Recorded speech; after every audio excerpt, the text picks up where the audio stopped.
All right, guys, how's it going? So last night on a live stream on here, we were looking at the betting odds for the next Liverpool manager on Bet365. No specific reason as to that company. It's just a company that I have a flutter with.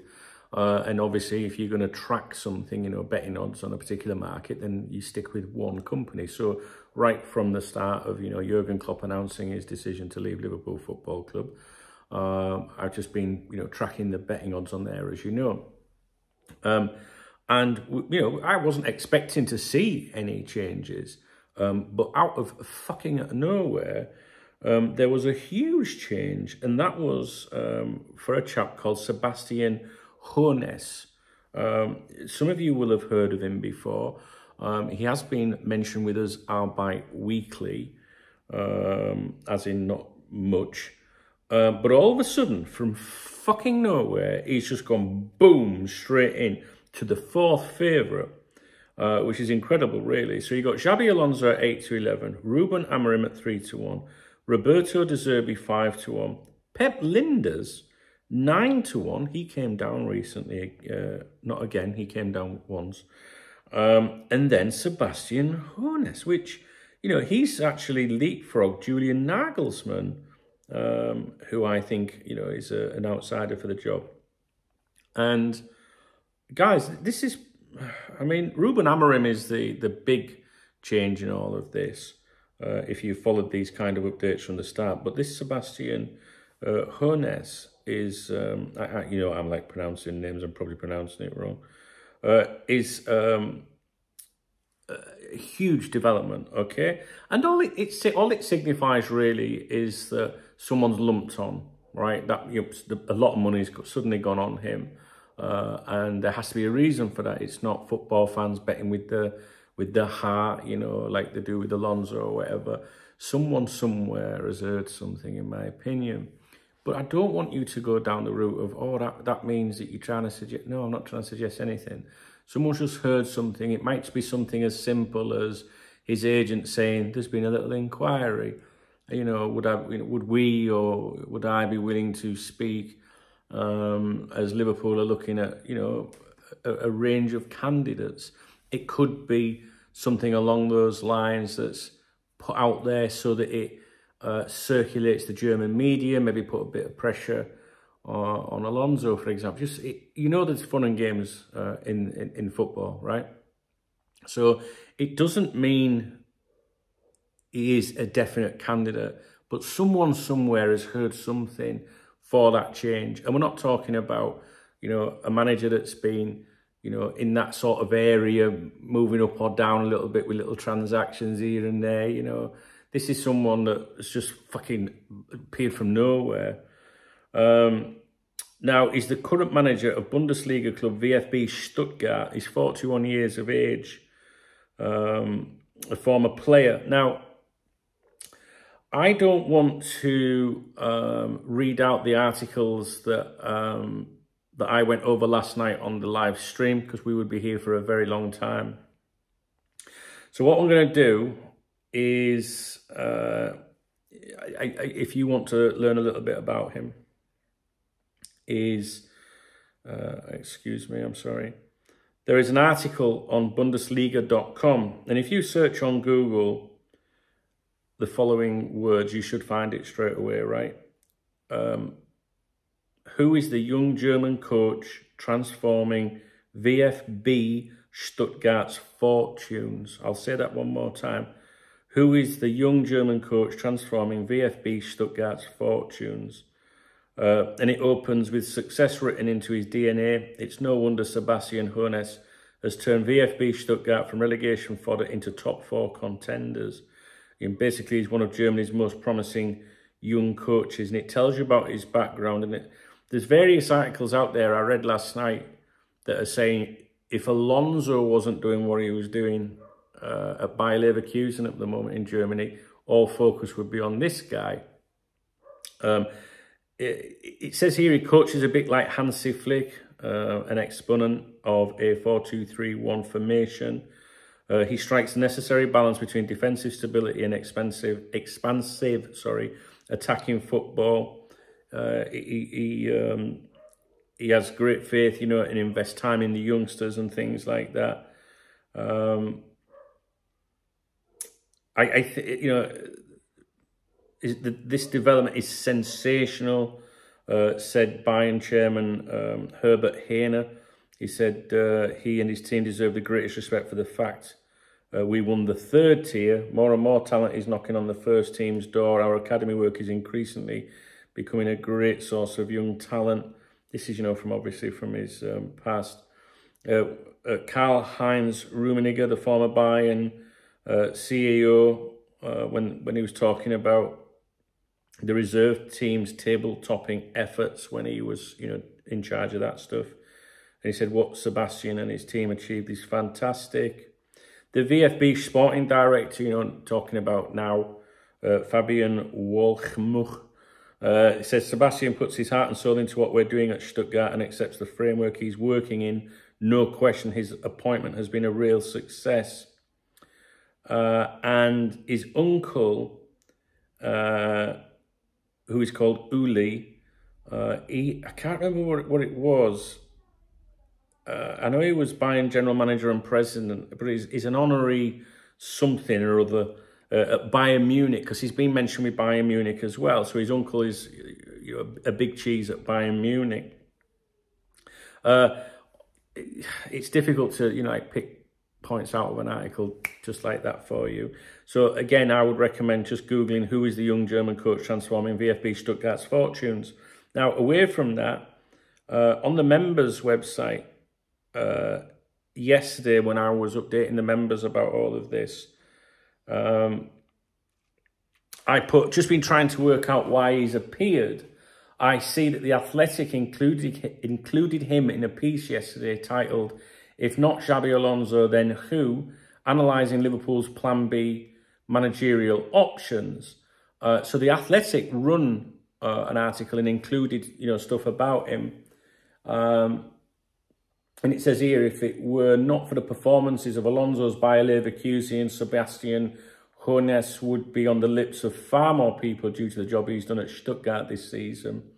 Having been appointed at the end of the 22-23 season, the 41-year-old guided Stuttgart away from relegation, and nearly 1 year on, they are looking to secure a place in next year's Champions League. From a low-possession, counter-attacking team last campaign, he has transformed Stuttgart into a dominant, progressive side who are now clinical, impressing from the front. Intensity, 76 out of 99. Only Alonso's Leverkusen have generated more shot-ending high turnovers than Stuttgart this season. Unsurprisingly, his style draws parallels with the Red Bull model of football based upon high intensity and aggression on and off the ball, and with good reason. Stuttgart's boss spent 3 years coaching within RB Leipzig's youth system before winning Germany's 3rd division with Bayern Munich's 2nd team in 2020, the first reserve team to ever win that title. Comfortable with bringing young players into his team. I'm not going to go over those. He's under contract until 2025, so by the summer he would only have 12 months remaining, meaning compensation would be small. He has plenty of admirers still at Bayern Munich, not least his uncle, here we go, Uli Hoeneß, who is Bayern's honorary president. The likeness might be a little too on the nose, but if Liverpool were to seek out another talented German coach from the Bundesliga, Hoeneß has good reason to be in that conversation. And then there was another really long article, which I can't go over with you. We honestly would be here for a long time, by Raphael Honigstein, which is titled Sebastian Hoeneß on Pep Guardiola influence, Stuttgart rise and Bayern Munich job, and the Bayern Munich job. And just the opening paragraph on this says, unbeaten Bayer Leverkusen. I can't remember what the date was of this. Unbeaten Bayer Leverkusen and their coach Xabi Alonso are naturally dominating the headlines in Germany. But there's an argument that Stuttgart's 10-month journey under Sebastian Hoeneß has been every bit as remarkable, perhaps even more so. The 41-year-old has taken Stuttgart from the bottom of the table in April 23 to contenders for Champions League qualification. They play the 2nd most exciting brand of football in the league after Leverkusen, and have a young team with previously unknown players who might yet turn out to be the nation's surprise heroes at this summer's European Championship. And then there's a lot of comments and quotes in there from him, and it just goes over his career. Do you know what I mean? Like you know, who he is and whatnot. If you want to read that article, you know, it'll be on The Athletic. Sebastian Hoeneß on Pep Guardiola influence Stuttgart rise and Bayern Munich job. Now, I don't know if you all know this or not, but any article that's on The Athletic or The Times can be accessed without being a subscriber, all right? My members know how to do that. If you need some pointers in that direction, well, let's see if we can do it right now. Right, okay, this is what a friend told me. It's not, I've never done it. I've got legitimate subscription anyway. How do I find it? Okay, so I'm gonna help you out here because I'm a fucking good guy. I'm a good mate to have, right? So what you do, right, is you find an article behind a paywall, The Athletic, The Times, right? And you go to and you copy the link of that. You know when you click on the link and it says, you know, you need to subscribe, right? You copy the link of the article behind the paywall, and then you go to the following website. Now, are you paying attention? https://, right? You know that, yeah? archive.ph. That's it. archive.ph, right? That'll load up another website, and you paste in the article from The Athletic or The Times, and it will open it up for you, or it should. Now, if the article's only just been published, you might have to wait a few hours for that, all right? Don't knows best. DKB, you know what I'm saying? Okay, don't go telling everyone. Keep it to your fucking self. You know, we're a family around here, all right? What the fuck is that? Sorry. I really do need to turn up. It's just 20 quid gone out of my bank account, man. Do you know what I mean? I'm not impressed. Yeah, so for example, that's if you wanted to read that article that I just told you about. So let's see, this is how you could do it. You can Google Sebastian Hoeneß on Pep Guardiola influence Stuttgart rise and Bayern Munich job. Copy the link from that. Go to that website I've just given you. Paste it in and you should be able to read it. It's a very detailed article. So, all of this information and more and discussion relating to this is, of course, on the Cop Talk members website. The video is in the description. Fuck me, O'Reilly. The information on how you can support me and come into our private community is within the video description. And obviously, you know, it is a great way of supporting me. They're my peoples. Without those people, I'd be fucked. But you don't need to be on there. You don't need to be on there because I've just told you what to do.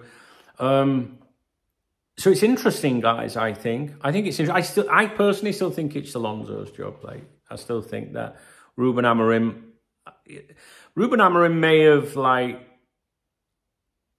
Ruben Amorim's been very loyal to his club, to Sporting, saying, you know, look, if there's any approaches during the season, I don't want to know until the summer.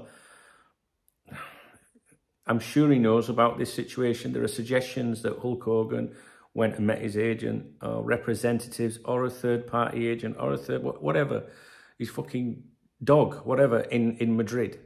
So Ruben Amorim, in my opinion, is definitely a candidate, a serious candidate, like a genuine candidate, not a speculative candidate. I just genuinely really think he is. But I still think it's Alonso's to turn down.